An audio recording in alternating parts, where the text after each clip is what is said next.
Assalamualaikum warahmatullahi wabarakatuh. Salam sehat bagi kita semua.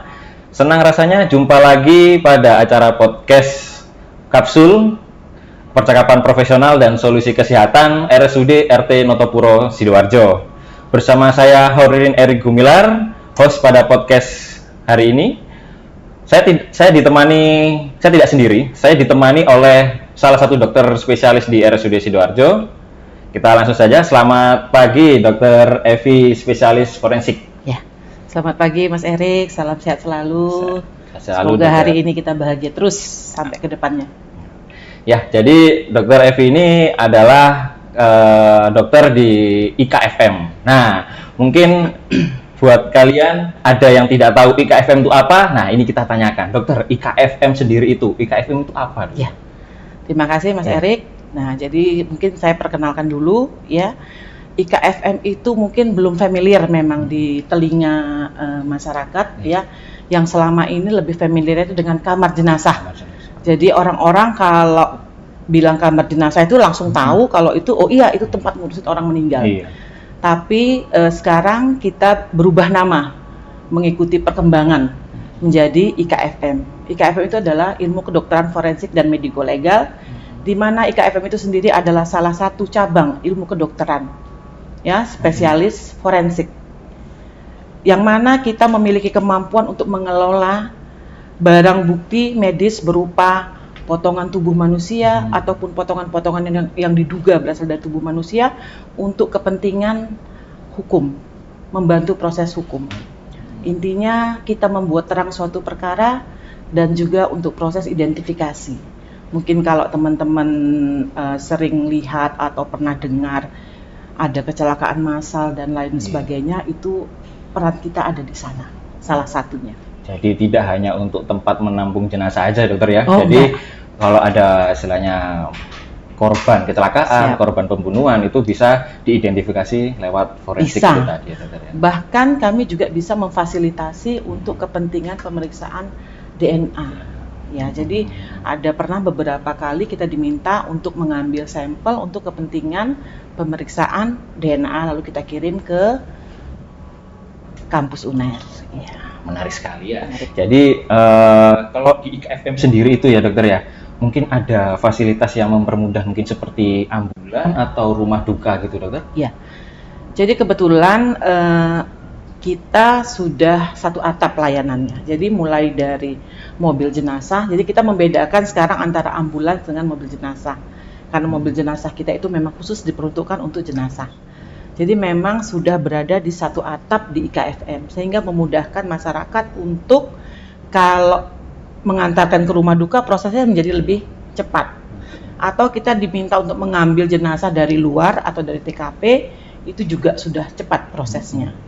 Nah, kebetulan kita juga memiliki rumah duka yang alhamdulillah sangat disupport oleh rumah sakit kita, ya, untuk memfasilitasi bagi agama lain yang ingin disemayamkan jenazah keluarganya di rumah duka kita dengan fasilitas yang sudah baik, gitu Mas Eri.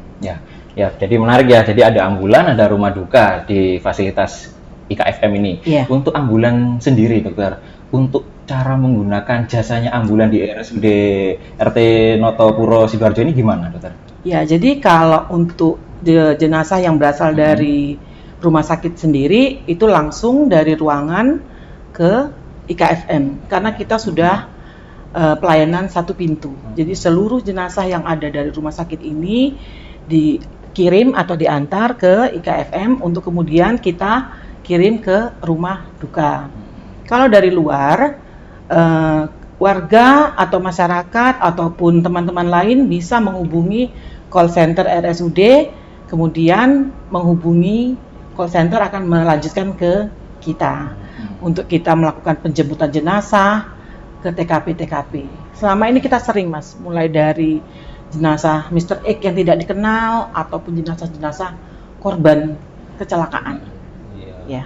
Oh, jadi gitu ya, dokter ya. Jadi nggak hanya istilahnya dari sini, tapi kita bisa menjemput ke lokasi TKP bisa. Tersebut ya, dokter ya. Ibaratnya kita ini seperti palu gada Iya. Apa yang lu minta RSUD ada. Langsung. Nah, Ada ya. ya, siap sedia. Dan pelayanan kita itu pelayanan 24 jam. Mas. Jadi tidak terbatas waktu. Oke, itu kalau ambulan ya dokter ya. Kalau rumah duka sendiri dokter, Ya. itu gimana sih sistemnya rumah duka itu dokter? Ya, jadi rumah duka kita itu memang saat ini kita memiliki satu rumah duka yang luasnya itu sekitar 30 meter atau 40-an meter persegi dengan kapasitas daya tampung sekitar 50-an tamu masih bisa kita tampung di situ dengan tempat parkir yang sangat luas di sebelah bangunan rumah sakit. Di situ kita bisa menggunakan kamar duka tersebut untuk persemayaman jenazah. Jadi caranya bisa juga menghubungi call center rumah sakit atau langsung melalui petugas IKFM itu sendiri. Biasanya penyewaannya itu bisa per jam. Kadang-kadang masyarakat itu hanya menggunakannya untuk prosesi doa saja. Boleh. Atau menggunakannya untuk beberapa hari sambil menunggu keluarga datang. Dan kami di sini memberikan tambahan fasilitas lain selain tambahan yang ada sekarang, yaitu untuk paket snack. Jadi kita memberikan paket snack setiap harinya untuk pengguna rumah duka kita, Mas. Jadi keluarga sudah tidak repot-repot lagi mencari snack untuk tamu-tamu. Itu ada paketnya sendiri sudah. Wah, menarik sekali ya. Jadi untuk rumah duka ini tidak hanya istilahnya tempat persemayaman aja, tapi juga keluarga nanti juga akan diberikan seperti paket konsumsi, snack dan lain-lainnya. Ya. Oke dokter, ini yang istilahnya menjadi momok pada masyarakat dokter. Kamar jenazah itu identik dengan seram, horor dokter ya. Nah, kalau dokter sendiri bekerja di sana bagaimana dokter? Ya, jadi memang selama ini masyarakat itu mengidentikan kamar jenazah itu adalah sesuatu tempat yang horor, mengerikan. Tetapi masyarakat boleh membuktikan kalau kamar jenazah yang ada di RSUD kita ini adalah mungkin satu-satunya kamar jenazah terindah. Karena kita memiliki kolam ikan koi. Ya, kita punya kolam ikan koi dan bangunan yang sudah sangat modern. Jadi bangunan kita juga tidak kalah modernnya dengan bangunan yang ada di RSUD ini sekarang. Kesannya sudah tidak angker sama sekali. Dan alhamdulillah juga kami juga melakukan pelayanan sama seperti pelayanan-pelayanan di depan, ramah senyum, tegur, sapa, itu sudah kami terapkan juga. Sehingga kesan horornya sudah tidak ada lagi. Sudah nggak ada lagi yang takut dengan jenazah. Malah keluarga korban itu kadang-kadang ikut memberikan makan untuk ikan-ikan yang ada di kolam kita. Ya. Kalau selama Dokter Evi jadi dokter ya dokter ya di forensik, apa sih mungkin ada kasus-kasus yang istilahnya yang sulit, yang rumit, atau mungkin ada yang aneh gitu dokter selama dia menjadi dokter forensik ini dokter? Ya. Kebetulan Mas Erik, saya jadi dokter forensik ini sejak tahun 2011. Selesai pendidikan di UNER 2011, kemudian saya tidak langsung di sini sebenarnya. Saya masih berkeliling, mulai dari Lampung, sampai 2013, kemudian saya pindah ke Tanjung Pinang, Kepulauan Riau, sampai 2016, baru kemudian 2016 saya masuk ke rumah sakit kita. Nah, jadi selama saya bekerja menjadi dokter forensik itu sebenarnya, alhamdulillah ya Mas, sampai sejauh ini belum ada atau jangan sampai pernah ada sesuatu yang nampak atau kelihatan di depan saya. Bisa pensiun dini saya. Karena takut. Karena takut. Terus terang saya ini sebenarnya juga penakut. Saya juga heran kenapa saya bisa memilih forensik sebagai istilahnya jalan ninja saya. Tapi saya senang di sini. Artinya di ilmu kedokteran forensik yang saya pilih ini mengajarkan banyak hal. Terutama pesan-pesan moral buat saya sendiri. Di mana pesan-pesan moral itu selalu saya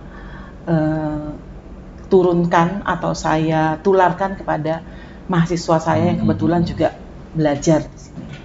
Satu hal yang kita harus ingat bahwa mati itu tidak ada syarat, Mas.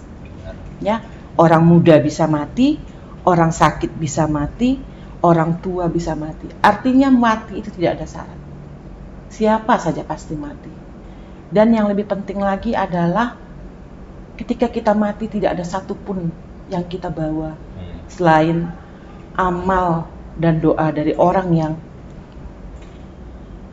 baik kepada kita. Itu yang paling penting.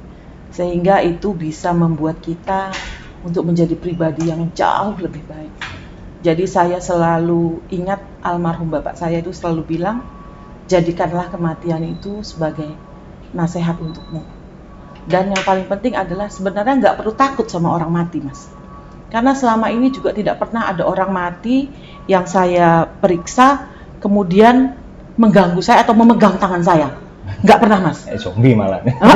Kalau ada, pensiun lagi saya. Nah, jadi sebenarnya yang kita takuti itu adalah orang hidup, bukan orang mati. Itu pesan moral yang selalu saya tularkan ke mahasiswa saya.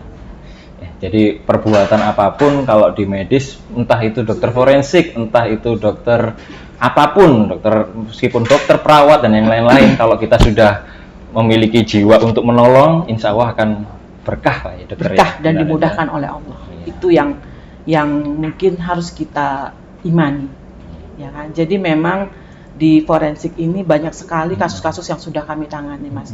Mulai dari kecelakaan massal, ya, penganiayaan, perkosaan atau KDRT maupun kasus-kasus pembunuhan. Jadi itu kita kebetulan hubungan kita juga dengan pihak kepolisian juga sangat baik sehingga beberapa kasus dipercayakan kepada kita untuk melakukan pemeriksaan.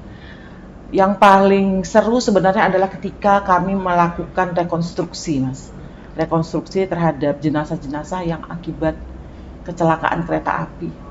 Nah, jadi di situ kami dihadapkan bukan kepada tubuh manusia, tetapi lebih kepada potongan-potongan tubuh manusia, di mana kami harus bisa merekonstruksi itu semaksimal mungkin sehingga ketika jenazah tersebut dikembalikan ke keluarga itu sudah dalam bentuk yang lebih baik, bukan dalam bentuk potongan-potongan tubuh.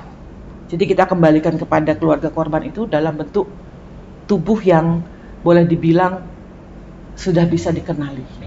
Itu yang paling sebenarnya paling seru di kita itu, rekonstruksi.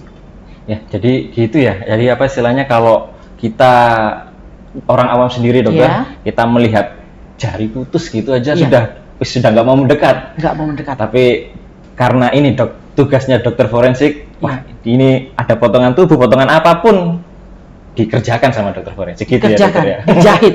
Jadi sebenarnya dokter forensik ini adalah semacam tukang jahit.